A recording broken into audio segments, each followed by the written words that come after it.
ምስ ሬድዮ ረናይኹም ዘለኹም ዝኸበርኩም ሰማዕትና እዚ ሶሙናዊ ፍጻሜታት እዩ። ኣብ ናይ ሰንበት ፍጻሜታት ተላባዒ ሕማም ቫይረስ ኮሮና ኣብ ኤርትራ ከም ዝኣተወ ሚኒስትሪ ጥዕና ብወግዒ ኣፍሊጡ። ሚኒስትር ዜና ማሕበራዊ መራኸቢታት ኣብ ዘርግሖ ጽሑፍ ሚኒስትሪ ጥዕና ንሓደ ካብ ኖርዌይ ዝኣተወ ኤርትራዊ ኣብ ትሕቲ ሕክምናዊ ረድኤት የእትይዎ ከም ዘሎ ኣፍሊጡ። እቲ ወዲ 39 ዓመት ምዃኑ ዝተገልጸ ኤርትራዊ ተሰካሚ ቫይረስ ኮሮና ምዃኑ ተነጊርዎ ከም ዝነበረ እዩ ዝግለጽ ዘሎ። ሓሚሙ እንከሎ ንምንታይ ናብ ኤርትራ ክጓዓዝ ከም ዝወሰነ ግና ንብዙሓት ኣተሓሳሳቢ ኮይኑ ኣሎ። ኤርትራ በዚ ቫይረስ ኮሮና ከም ዝተለኽፈት ድሒራ ደኣ ተፍልጥ እምበር ነቲ ለበዳ ንምክልኻል ዘድሊ ምቅራባት ከም ዘይገበረት እዩ ዝንገር ዘሎ። በንጻርቲ ሚኒስትሪ ጥዕና ኤርትራ ዝገልጾ ድልውነት ኣብ ህዝባዊ ቦታታት ምእካብ ይኹን ካልእ መዓልታዊ ንጥፈታት ህዝብን መንግስትን ከም ቀደሙ ይቕጽል ከም ዘሎ እዩ ዝግለጽ።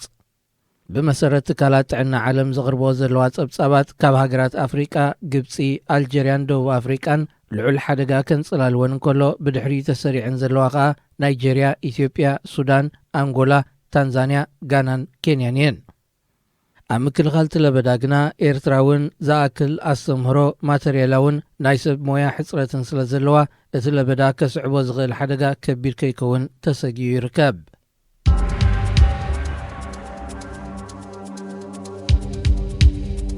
ሕቡራት ኢማራት ዓረብ ኣብ ኤርትራ ተራእዩ ዘሎ ዕስለ አንበጣ ንምምካት ናይ $1 ሚልዮን ሓገዝ ኣበርኪታ።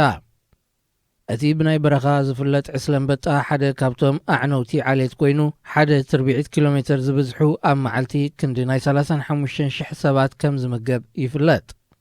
ሚኒስትሪ ሕርሻ ብሓገዝ ሓይልታት ምክልኻል ኤርትራ ተሰኒዩ ነቲ ዕስለ አንበጣ ኣብ ትሕቲ ቁፅፅር ከም ዘእተዎ ክግለጽ እኳ እንተጸንሐ ዓለማዊ ውድብ ምግብን ካልኦት ኣህጉራውያን ትካላትን ኤርትራ ካብቲ ሓደጋ ገና ከም ዘይተገላገለት እዮም ዝገልጹ። ነዚ ሕቡራት ኢማራት ዓረብ ዝለገሰቶ ናይ $1 ሚልዮን ፋይናንሳዊ ሓገዝ ዓለማዊ ውድብ ምግቢ ብሓጎስ ከም ዝተቐበሎ እውን ኣፍሊጡ። ኣብ ሃገራት ቀርኒ ኣፍሪቃ ብተደጋጋሚ ዝረአ ዘሎ እዚ ዕስለ አንበጣ ኣብ ኢትዮጵያ፣ ኬንያን ሶማልያን ከቢድ ዕንወት ከም ዘኸትል እኳ እንተተገልጸ ኣብ ምብራቓዊ ክፋል ኤርትራ ብብዝሒ ይረአ ከም ዘሎ ይግለጽ። ብ21 ለካቲት ኣብ ሰሜናዊ ክፋል ቀይሕ ባሕሪ ከም ዝተራየ ዝግለጽ ዕስለ አንበጣ ኣብ ከባቢ 400 ሄክታር መሬት መጥቃዕቲ ከም ዘውረደን ብምትሕባር ሚኒስትርታት ሕርሻን ምክልኻልን ከምኡውን ዞባዊ ምምሕዳር ኣብ ትሕቲ ቁፅፅር ከም ዝኣተወዩ ሚኒስትሪ ሕርሻ ክገልጽ ጸኒሑ።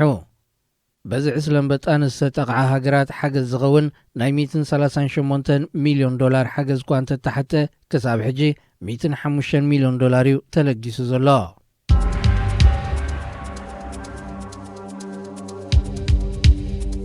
ዝምድና ሶማልን ኬንያን ንምምሕያሽ ዝዓለመ ዘተ ኣብ መንጎ መራሕቲ ክልቲአን ሃገራት ንዘይተፈልጠ እዋን ከም ዝተናውሐ ተገሊጹ። ሚኒስትር ጉዳያት ወጻኢ ሶማል ኣሕመድ ዒሳ ዓወድ ምስ ማዕከናት ዜና ሃገሩ ኣብ ዝገበሮ ቃለ መጠይቕ ምስራዝ ዝርክብ ከምቲ ማዕከናት ዜና ዝገልጾ ዘለዋ ዘይኮነ ብሰንኪ ለበዳ ቫይረስ ኮሮና ምዃኑ ገሊጹ። ንሱ ቃሉ እቲ ንዕለት 26 ግንቦት ዝተመደበ ርክብ መራሕቲ ክልቲአን ሃገራት ኩነታት ኣብ ዝተዓመሉ ክቕጽል ምዃኑ ገሊጹ። ፕሬዚደንታት ኬንያታን ፎርማጆን ዘካየድዎ ናይ ቴሌፎን ርክብ ብኣላይነት ቀዳማይ ሚኒስትር ኢትዮጵያ እዩ ተባሂሉን ዝወፅእ ሓበሬታ እቲ ሚኒስትር ናይ ቴሌፎን ርክብ ከም ዝነበረ እኳ እንተተኣመነ ብመንጎኝነት ኢትዮጵያ ንምዃኑ ግና ናይ ኣሉታ ምላሽ ይብሉ። ኤርትራ፣ ኢትዮጵያን ሶማልን ናይ ጸጥታን ምርግጋእን ውዕል ዝኸተማ ሃገራት ኣብ ርእሲ ምዃነን ኣብቲ ዞባ ከጋጥም ንዝኽእል ምርጻም ንምውጋድ እውን ብሓባር ክሰርሓ ስምምዕ ከም ዘለወን እዩ ዝንገር። ምስ ሬድዮ ረናይኹም ዘለኹም ዝኸበርኩም ሰማዕትና እዚ ሰሙናዊ ፍጻሜታት እዩ። ኣብ ናይ ሶኒ ፍጻሜታት ብሰንኪ ስግኣት ምስሕፋሕ ኮሮና ቫይረስ ካብ ናብን ሃገራት ዝካየድ መገሻታት ደዋብ ዝብለሉ ዘሎ እዋን 3 መራሕቲ ኣፍሪቃ ኣብ መመረቕታ ሓድሽ ፕሬዚደንት ናሚብያን ንምስታፍ ናብቲ ሃገር ምጋሾም ብትሪ ተነቒፎም። መራሕቲ አንጎላ፣ ቦትስዋናን ዚምባብዌን ብ21 መጋቢት ናብ ናሚብያ ከተማ ዊንድሆ ተጓዒዞም ኣብ ስነ ስርዓት መመረቕታ ፕሬዚደንት ሃጊያንጎቤም ተሳቲፎም። ብፍላይ አንጎላን ቦትስዋናን ብሰንኪ ስግኣት ምስሕፋሕ ኮሮና ቫይረስ ደዋተን ከም ዝዓፀዋ እኳ እንተኣወጃ ንዘውፅኦ ኣዋጅ ዝጠሓሱ በዓላቶም መራሕተን ኮይኖም ኣለዉ። مسفحفح كورونا فيروس نعلمنا الشغيل واب زلقوان بدرجة علم أقدس زبهالو متأخبات كسرزون كلو بأنتارو نخال أجيزيو كم استعوات استنقرلو ود 78 عمد بريزيدنت ناميبيا كيونغوب أمام رقطة سلطانو أشحات هزبي مكابو مرحتي هجرات أفريقيا سلطانو من أنبر دحنة هزبي كم زي قد صوم زق حد أبنتيو ناتبهلائين كفالو مسفحفح إز فيروس نمكتا كوسد كابزلوهم سقومتات متأخاف زبي زعدم فتساميتات وياقات أميتات موقاديو مرحتي كينيان صوماليان كاكايد وزوط أنو ركب بسنكي سقات كورونا فيروس كم سرزو أقدمو تتقيسيو مسفحفح كورونا فيروس أبز بسحا هجرات أفريقيا خمس ترأي أبز قلت أولو زلقوان إتا أهجور نمختل بدات فيروس دلو تقتكون ودبت أن علم إزخاخر أب أفريقيا ملكتات كورونا فيروس ترأيهم بس حسابات على حدا شحكبت عن كله بوركينا فاسو منيستران سركبهم سوسانا 4 سبات من مزقبة أب قدامي درجة تسريع على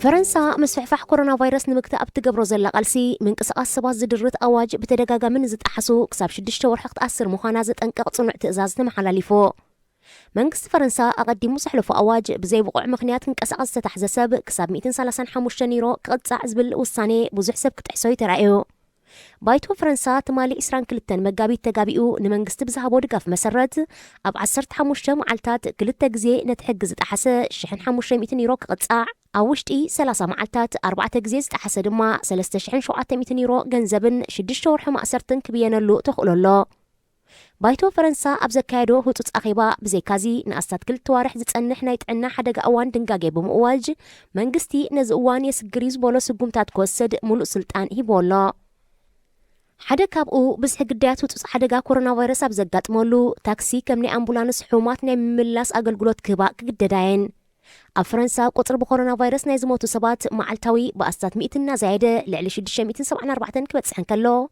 لعلي 10 شدشة شح سبات دما تلاخيفهم زبسحو حاويهم نناب قزقهم كملسون كلو أسات كلتا شحقنا هلواتو مات فيهم أبتعو كنكن هوسبيتال تعقيبهم يركبو منقستي فرنسا مسفحفحة حمام نمكتا لعلمي تشح أبالات بوليسن أشحتو السختي أبالات سراويتن كوافرن كلو أستا سالسا شح قديات كورونا فيروس زحز نايهو تتصوان قزياو تهدراو هوسبيتال قيمو كابلومي أقلقلو تخجمريو እቲ መንግስቲ ብዘይካዚ ብሰንኪ ኩነታት ካብ ስርሖም ዝተሰናኸሉ ሰባት ደሞዞም ክኽፈሉን ንዝተዓፅዋ ንኣሽቱ ትካላት ድማ ናይ ወርሒ ክራይ ገዛ ክፍሊት ኣገልግሎታት ኤሌክትሪክን ማይውን ክሕደገለን ምዃኑ ኣዊጅዩ ፈረንሳ ኣቐዲማ ዝኣወጀቶ ን15 መዓልታት ናይ ውሸባ ግዜ ክሳብ 45 መዓልታት ከተናውሖያ ኣብ ኤውሮጳ ብምስፍሕፋሕ ኮሮና ቫይረስ ብኸቢድ ዝተሃስያ ሃገራት ቀዳመይቲ ኢጣልያ زاجيت لعلي 5476 سبات بتحمام مويتهم اللو بخلع درجة اسبانيا خوينا اسات 800 سبات كموتون كلو ابسال ساي درجة تسريع عزلا فرنسا دما 674 بتحهم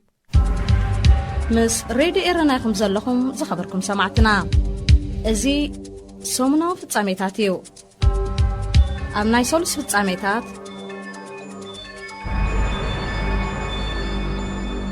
كورونا فيروس ኣብ 43 ሃገራት ኣፍሪቃ ከም ዝተራእየ ውድብ ጥዕና ዓለም ኣፍሊጡ እቲ ውድብ ብ23 መጋቢት ኣብ ዘርግሖ መግለጺ ኣብዘን ሃገራት ምልክታት ናይ ዝተራእዮም ብዝሒ ሰባት 1396 ከም ዝበጽሐ ጠቒሱ ብዘይካዚ ኣብ ዚምባብዌን ናይጀርያን ብሰንኪ ኮሮና ቫይረስ 2 ሰባት ከም ዝሞቱ ተሓቢሩ ኣብ ናይጀርያ ብሰንኪ ሕማም ዝሞተ ሰብ ወዲ 67 ዓመት ኣቦ ክኸውን ከሎ ኣብ ዚምባብዌ ግና ወዲ 30 ዓመት መንእሰይ እዩ بفلاي اب زيمبابوي زموته ود 30 عمت غازيطنيا نتي كورونا فيروس نقلعن منسياتن ايتقعني زبل بحيال وغنات كقرب صنحي سنو مغوت افريس ولو كورونا فيروس بزياده عدمن زدفون نايطعنا صقم نصنحومن بزياده ناموت زبصح كوان تخونه كل سب بمعرب بفيروس كتقع خمس غليوم كيلاتات حكمنا زطنقو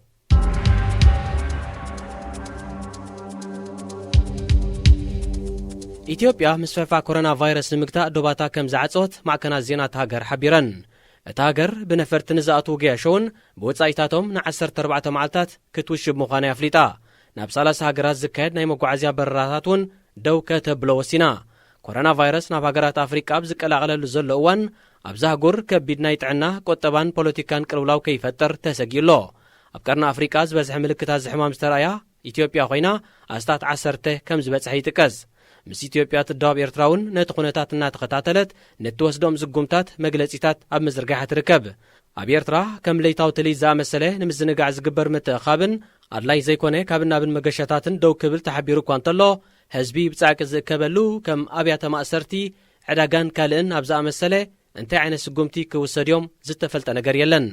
ኣብ ኤርትራ ብመንገዲ ማዕርፎ ነፈርቲ ኣስመራ ዝኣተዉ ዓሰርታት ሰባት ከም ዝተወሸቡ ዝፍለጥ ኮይኑ ምልክታት ሕማም ዝተረኣዮ ግና ሓደ ሰብ ጥራይ ምዃኑ እዩ መንግስቲ ኣፍሊጡ።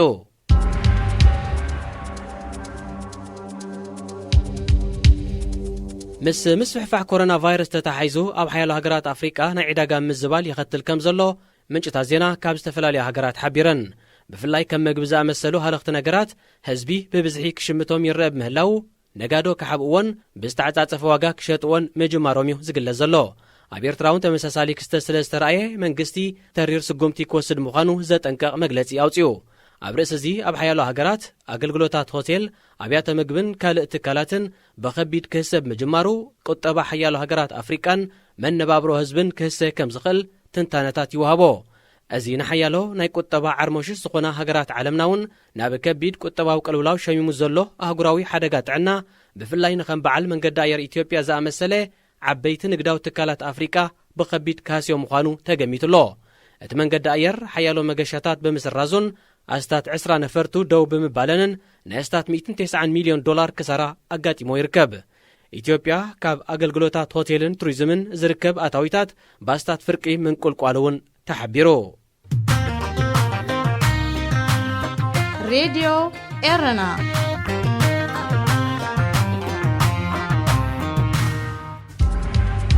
ምስ ሬድዮ ኤረና ይኹም ዘለኹም ዝኸበርኩም ሰማዕትና። እዚ ሰሙናዊ ፍጻሜታት እዩ። ኣብ ናይ ረቡዕ ፍጻሜታት ቻይናዊ ወናኒ ቢልዮናት ጃክማ ዝለገሶ መመርመሪ ኮሮና ቫይረስ ኤርትራና ብትርከበን 4 ሃገራት ኣፍሪቃ ተላኢኹ። እቲ ወናኒ መረብ ሓበሬታ ዓሊባባ ዝኾነ ቻይናዊ በዓል ጸጋ ዝለገሶ ኣስታት 1 ሚልዮን መመርመሪ ናውቲ ብመንገዲ ኢትዮጵያ ዝተዋህበ ኮይኑ ቀዳማይ ሚኒስትር አብይ ኣሕመድ ድማ ናብ ኤርትራ፣ ሱዳን፣ ጅቡትን ግብፅን ከም ዝለኣኾ ኣፍሊጡ። ኢትዮጵያ ናብ ሓያሎ ሃገራት መገሻታት ደው እኳ እንተበለት እዚ ብሓገዝ ዝተለገሰ መድሃኒታት ግና ብፍሉይ ናይ ካርጎ ጽዕነት መንገዲ ኣየር ናብ ዘን ሃገራት ከም ዝበጽሐ እዩ ተሓቢሩ። እቲ መንገዲ ኣየር ናብ ካልኦት ሃገራት ዝለኣኽ ብጽሒት ናይቲ መመርመሪ ናውቲ እውን ብተመሳሳሊ መንገዲ ከብጽሕ ምዃኑ ኣፍሊጡ።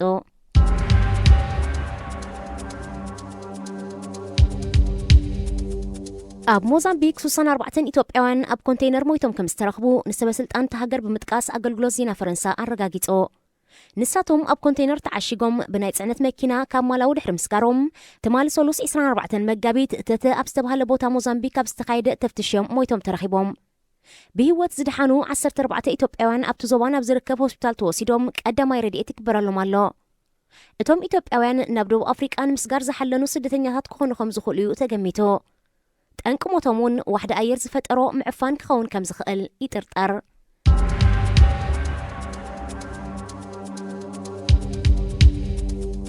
ሃገራት ብሰንኪ ምስሕፋሕ ኮሮና ቫይረስ ድዋተን ይዓጽዋን ናይ ውሸባ ግዜ ይውጃንን ዘለዋ። መንግስቲ ኡጋንዳ ኣብ ሳልስቲ ዚ ድሕሪ ዝኣወጆ ናይ ውሸባ ግዜ ካብቲ ሃገር ኣምሊጦም ናብ ዲሞክራስያዊት ሪፓብሊክ ኮንጎ ክኣትዉ ዝፈተኑ 6 ቻይናውያን ኣብ ዶብ ከም ዝተታሕዙ ማዕከናት ዜና ኣቃሊሐን። እቶም ዶብ ክሰግሩ ዝተታሕዙ ቻይናውያንን 2 ኡጋንዳውያን ተሓባበርቶምን ንሃገር እንተላብዓ ሕማም ዘቃልዕ ስጉምቲ ብምውሳድ ተኸሲሶም። ኣብቲ መሳሳሊ ፍጻሜ ንሕጊ ውሸባ ኡጋንዳ ብምጥሓስ 20 ዜጋታት ዲሞክራስያዊት ሪፓብሊክ ኮንጎ ናብ ኡጋንዳ ክኣትዉ ዝፈቐደ መኮነን ኢሚግሬሽን ተሃገር ኣብ ቀይዲ ከም ዝኣተወ ማዕከን ዜና ሞኒተር ሓቢሩ። እቲ ኣባል ፖሊስ ኣብ ምዕራብ ኡጋንዳ ናይ እትርከብ ዝዋካጋዲ ምዃኑ ዝተገልጸ መኮነን ክእሰር እንከሎ እቶም 20 ዜጋታት ኮንጎ ድማ ኣብ ብሕቱ ቦታ ተወሽቦም ይርከቡ። ምስ ሬድዮ ኤረና ይኹም ዘለኹም ዝኸበርኩም ሰማዕትና። እዚ ሰሙናዊ ፍጻሜታት እዩ። ኣብ ናይ ሐሙስ ፍጻሜታት ምስሕፋሕ ኮሮና ቫይረስ ኣህጉራዊ ብድሆ ኮይኑሉ ብዘሎ እዋን ኣብ ሓያሎ ከባቢታት ኣስመራ ኣገልግሎት ኤሌክትሪክን ማይን ዘይምህላው ተወሳኺ ሻغሎት ፈጢሩ ከም ዘሎ ምንጭታት ሬድዮ ኤረና ሓቢሮም።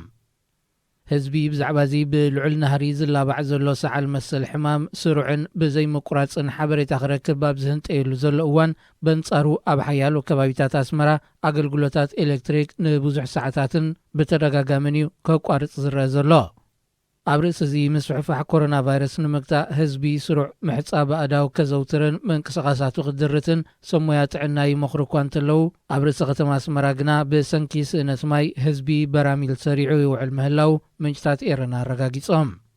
መንግስቲ ኮሮና ቫይረስ ኣብ ኤርትራ ከይኣቱ ስሩዕ ምቁፅጻር ይገብር ከም ዘሎ ኣብ ዝዘርግሖ 3 መምርሒታት ይጠቅስ።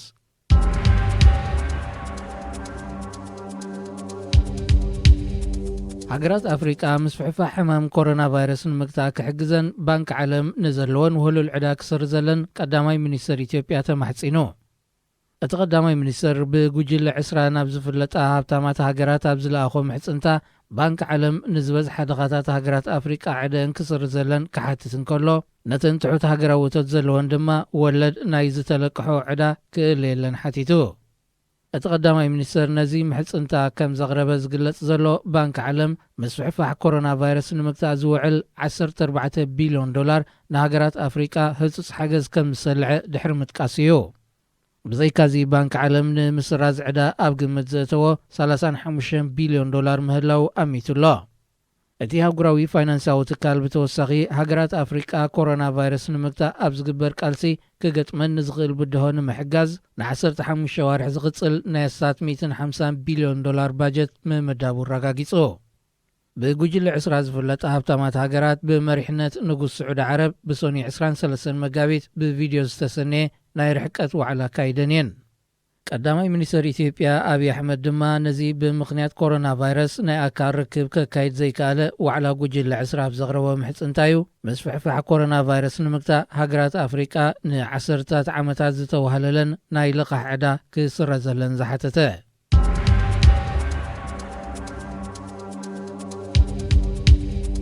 ሚኒስተር ምክልኻል ሱዳን ሜጀር ጀነራል ጀማልዲን ዑመር ወግዓዊ ናይ ስራሕ ዑደት ንምክያድ ናብ ጁባ ኣብ ዝገሸሉ እዋን ብሃንደበታዊ ወቕዒ ልቢ ከም ዝሞተ መንግስቲ ሱዳን ኣፍሊጡ። እቲ ሚኒስተር ኣብ መንጎ መንግስቲ ሱዳንን ተቃወምቲ ወገናትን ዝካየድ ዘተ ንምስታፍ ናብ ጁባ ድሕሪ ምእታዊኡ ብ25 መጋቢት ብሃንደበት ከም ዝሞተ ተሓቢሩ። ድሕሪ ምእላይ ስርዓት አልበሽር ኣባል ወተሃደራዊ ጉጅለን መሰጋገሪ መንግስቲ ዘቆመ ልኡላዊ ባይቶ ሱዳንን ዝነበረ ጀነራል ጀማልዲን ብሕማም ልቢ ከም ዝሞተ ዝሕበር ዘሎ ሱዳን ብሰንኪ ስጋት ኮሮና ቫይረስ ከፊላዊ ሰዓታት እቶእቶ ኣውጃትሉ ብዘላ ግዜ እዩ። ምስ ሬድዮ ኤረና ይኹም ዘለኹም ዝኸበርኩም ሰማዕትና እዚ ሰሙናዊ ፍጻሜታት እዩ። ኣብ ናይ ዓቢ ፍጻሜታት ኣብ ኤርትራ ምስ ስጋት ኮሮና ቫይረስ ተተሓሒዙ ዋጋታት መሰረታዊ ሃለኽቲ ነገራት ብዕፅፍታት ክዛይድ ምጅማሩ ምንጭታት ሬድዮ ኤረና ሓቢሮም።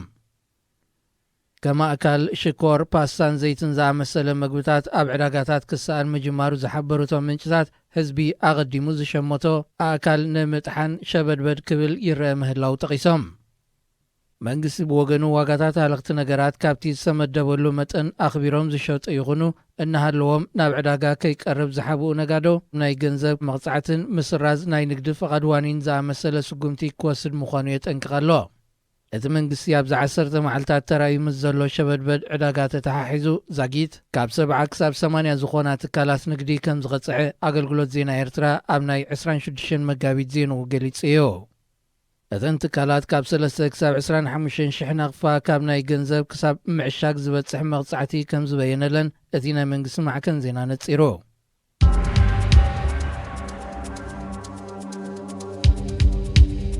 ኣብ ሃገራት ኣፍሪቃ ብኮሮና ቫይረስ ናይ ዝልከፉ ዘለዉ ብዙሕ ሰባት ካብ ዕለት ናብ ዕለት ይውስኽ ምህላው ውድብ ጥዕና ዓለም ኣብ ዘውፅኦ መግለፂ ፍሊጡ።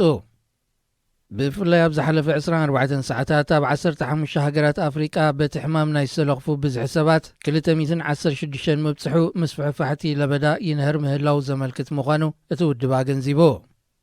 ክሳብ ዕለት 26 መጋቢት ዝነበረ ግዜ ኣብ ልዕሊ 39 ሃገራት ብሓፈሻ 1808 ሰባት ብኮሮና ቫይረስ ክልከፉ እንከለዉ 28 ሰባት ድማ ሞይቶም። ኣብ ኣፍሪቃ እታ ዝበዝሐ ምልክታት ለበዳ ዘመዝገበት ሃገር ደቡብ ኣፍሪቃ ኮይና ዛጊት 709 ሰባት በፂሖም ኣለዉ። በንጻሩ ዝበዝሐ ሞት ብሰንኪ ኮሮና ቫይረስ ዝተረኣየላ ሃገር ኣልጀርያ እያ። ኣብ ኣልጀርያ 17 ሰባት ክሞቱ እንከለዉ 264 ድማ በቲ ሕማም ተለኺፎም። ዝወሓደ ምልክታት ሕማም ዝተረኣየላ ሃገር ዚምባብዌ ኮይና እቲ ሕማም ካብ ዝነበሮም 2 ሰባት ሓደ ምሟቱ እታ ሃገር ኣፍሊጣ። ኣብ ቀርኒ ኣፍሪቃ ዝበዝሐ ምልክታት ሕማም ዝተረኣያ ኢትዮጵያ ኮይና ዛጊት 12 በፂሑ ይርከብ።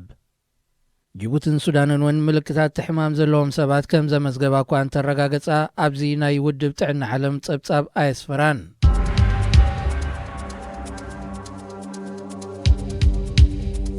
ለበዳ ኮሮና ቫይረስ ንምግታእ ምትእኽኻብ ህዝቢ ኣብ ዝውገደሉ ዘሎ እዋን መንግስታት ኣብ ትሕቲኦም ንዝርከቡ እስራት ቆላሕታ ክገብሩሎም ኮሚሽነር ሰብኣዊ መሰላት ሕቡራት ሃገራት ሚሸል ባሽለት ጸዊዓ።